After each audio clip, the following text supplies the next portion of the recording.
Halo Malaysia, selamat pagi, salam sejahtera Malaysia. Malaysia kita punya, cintai Malaysiaku, kita jaga kita. Sebelum kita mulakan berita hangat pada hari ini, untuk anda yang baru pertama kali, silalah untuk sudi tekan butang subscribe, like dan share. Sila juga tinggalkan komen anda kerana setiap komen anda amatlah dihargai. Berita hangat hari ini daripada channel ini, Denyut nadi suara rakyat bergema terus-menerus di dalam channel ini. Setiap hari kita membawakan berita-berita terbaru yang pastinya dinantikan oleh seluruh rakyat Malaysia. Kita akan mulakan berita kita. 1, 2, 3. Berita mula sekarang. Salam sejahtera Malaysia. Berita terkini dipetik daripada malaysiakini.com. Bertajuk laporan PN timbang tarik balik sokongan pada Ismail Sabri 5 Ogos 2022. Berita penuh. Perikatan Nasional PN sedang menimbang untuk menarik balik sokongan terhadap Perdana Menteri Ismail Sabri menurut laporan The Star. Laporan itu mendakwa ia kerana Ismail Sabri tidak menunaikan apa yang dikatakan sebagai perjanjian untuk melantik Ahli Parlimen Bersatu sebagai timbalan Perdana Menteri. Ismail Sabri dilaporkan dijadual bertemu dengan delegasi PN semalam berhubung perjanjian itu. Namun ia dibatalkan di saat akhir. Delegasi PN merangkumi Setiausaha Agung Bersatu Hamzah Zainuddin, Ahli Majlis Pimpinan Tertinggi MPT Bersatu Azmin Ali, Setiausaha Agung PAS Taqiyuddin Hassan dan Naib Presiden PAS Ahmad Samsuri Mokhtar. Menurut laporan itu lagi, mesyuarat MPT Bersatu pada Selasa yang lalu secara umumnya setuju yang sokongan terhadap Ismail Sabri perlu ditarik jika dia tidak boleh dirunding agar menunaikan persetujuan yang telah dicapai. Selain berkenaan perjanjian itu, laporan itu turut membayangkan para pemimpin Bersatu tidak gembira dengan aspek lain kepimpinan Ismail Sabri. Laporan itu turut memetik timbalan Presiden Bersatu Ahmad Faisal Azumu sebagai berkata kerajaan persekutuan telah menyekat dana kepada ahli politik Bersatu. Katanya, ini tidak adil. Mereka cuba jejaskan pengaruh kami di lapangan. Tetapi ia menjejaskan rakyat, katanya yang juga adalah Menteri Belia dan Sukan. Laporan itu juga mendakwa beberapa tokoh dalam Bersatu kecewa mereka telah disingkirkan daripada jawatan dalam syarikat berkaitan dengan kerajaan atau GLC yang dipegang sebelum ini. Namun menurut laporan itu lagi, Azmin tidak bersetuju dan keluar daripada kumpulan wasif kepimpinan Bersatu selepas mesyuarat. Azmin memberitahu The Star yang Bersatu perlu terus komited dalam kerajaan Ismail Sabri kerana ia di landasan yang betul. Sekian berita, salam sejahtera Malaysia. Malaysia kita punya, cintai Malaysiaku, kita jaga kita. Jangan lupa tekan butang subscribe, like dan share. Kita jumpa lagi, bye-bye. Salam sejahtera Malaysia.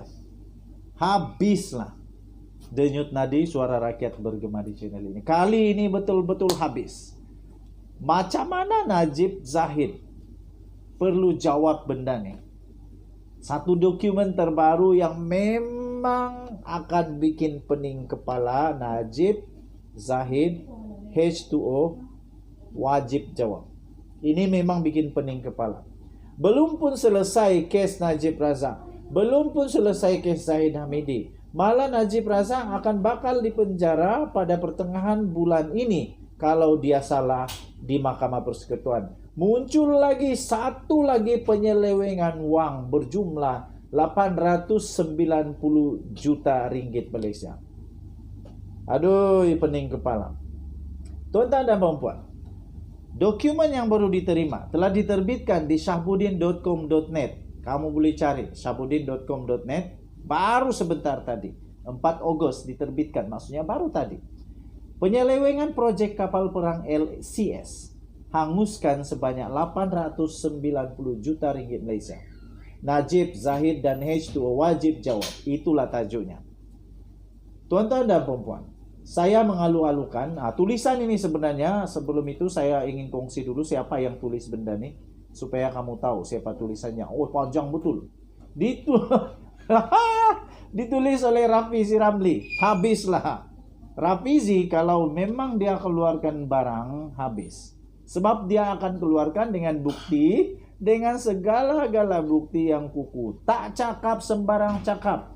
Tak macam penyokong-penyokong yang memang sangat suka dengan Najib Razak. Duk marah-marah, duk kata-kata di YouTube dan sebagainya.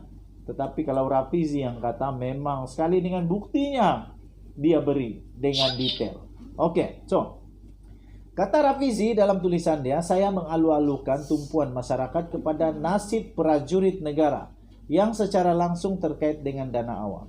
Isu ini lebih kritikal berbanding skandal-skandal lain, kerana ia melibatkan pelbagai dimensi multidimensional seperti nombor 1, dia tulis, penyelewengan dana rakyat untuk membina sistem pertahanan negara yang dianugerahkan terus kepada syarikat yang dikawal oleh tabung amanah yang sepatutnya menjaga kebajikan prajurit. Nombor 2, apabila projek dan dana diselewengkan, bukan saja tabung amanah mengalami kerugian, sistem pertahanan negara turut terdedah kepada pelbagai risiko apabila kelengkapan dan persenjataan menjadi lapuk dan ketinggalan zaman.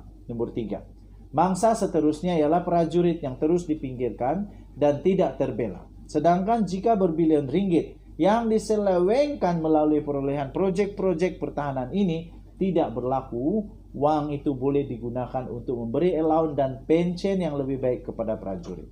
Hari ini, pengerusi jawatan kuasa kira-kira awam atau PAC yang berhormat Wong Kah-Wok mengeluarkan kenyataan mengenai dapatan-dapatan PAC yang meneliti pengendalian projek Littoral Combat Ship ataupun LCS yang telah berlautan sejak tahun 2011 yang lalu lagi. Untuk makluman semua orang ramai, projek yang dianugerahkan secara terus pada tahun 2011 ini telah menelan belanja sebanyak 6 bilion setakat tahun 2020, tetapi satu kapal perang pun belum disiapkan. Mengikut jadwal kontrak, sepatutnya 5 kapal perang telah disiapkan dan diserahkan kepada Tentera Laut Diraja Malaysia TLDM untuk beroperasi. Sebenarnya saya telah mengumpul maklumat dan mengkaji skandal ini sejak beberapa bulan yang lalu atas kapasiti saya sebagai orang awam. Tulis Rafizi Ramli.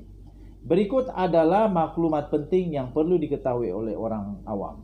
Nah, inilah yang Rafizi berikan satu demi satu detail bukti.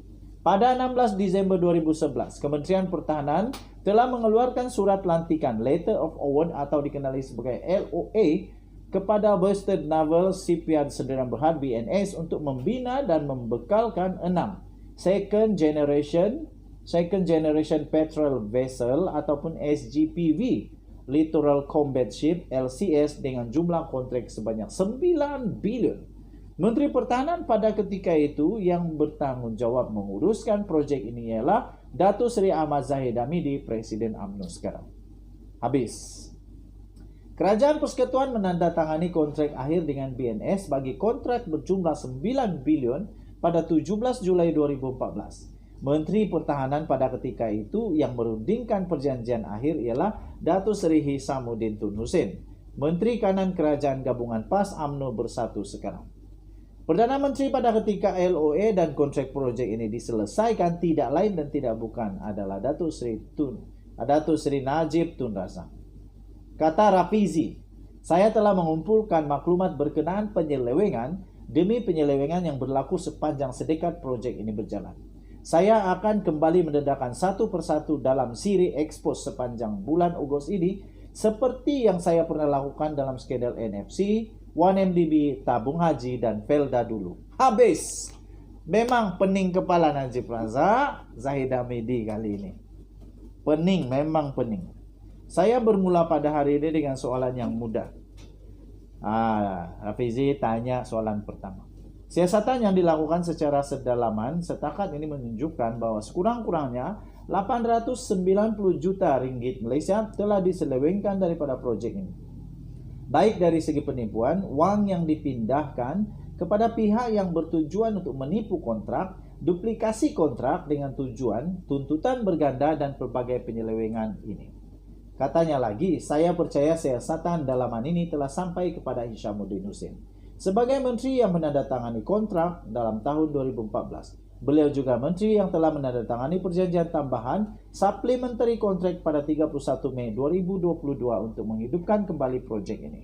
Sebagai Menteri Pertahanan yang paling lama menguruskan proyek ini, beliau sudah tentu tahu tentang segala laporan dalaman mengenai penyelewengan proyek ini. Kenapa sehingga sekarang beliau tidak mengambil tindakan untuk menangani penemuan penyelewengan berjumlah 890 juta ringgit Malaysia ini, kerana tidak ada satu kes pun yang dibawa pada pihak-pihak yang dinamakan terlibat di dalam penyelewengan tersebut? Soalannya.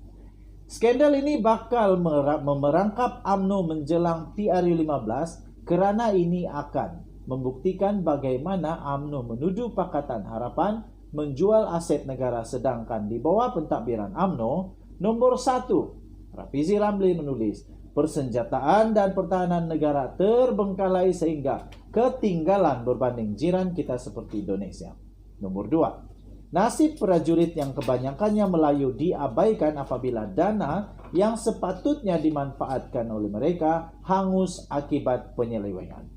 Saya akan terus mendedahkan maklumat terperinci penyelewengan ini satu demi satu sehinggalah Zahid Hamidi, Hishamuddin Hussein dan Najib Razak bersuara untuk menjawab. Skandal kapal perang terbengkalai ini berlaku di bawah pengawasan dan pengurusan mereka. Wajiblah mereka tampil menjelaskan kepada rakyat.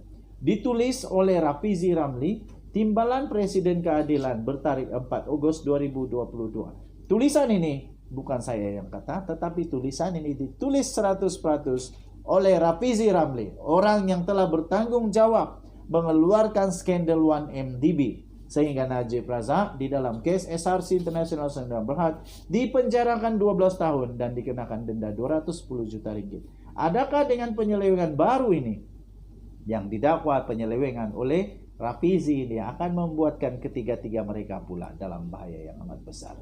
Denyut nadi suara rakyat bergema di channel ini. Untuk mendapatkan berita yang lengkap, kamu boleh layari sahbudin.com.net bertarikh hari ini 4 Ogos 2022 dengan tajuk penyelewengan proyek kapal perang LCS hanguskan RM 890 juta. Najib, Zahid dan H2O wajib jawab. Kita jumpa lagi.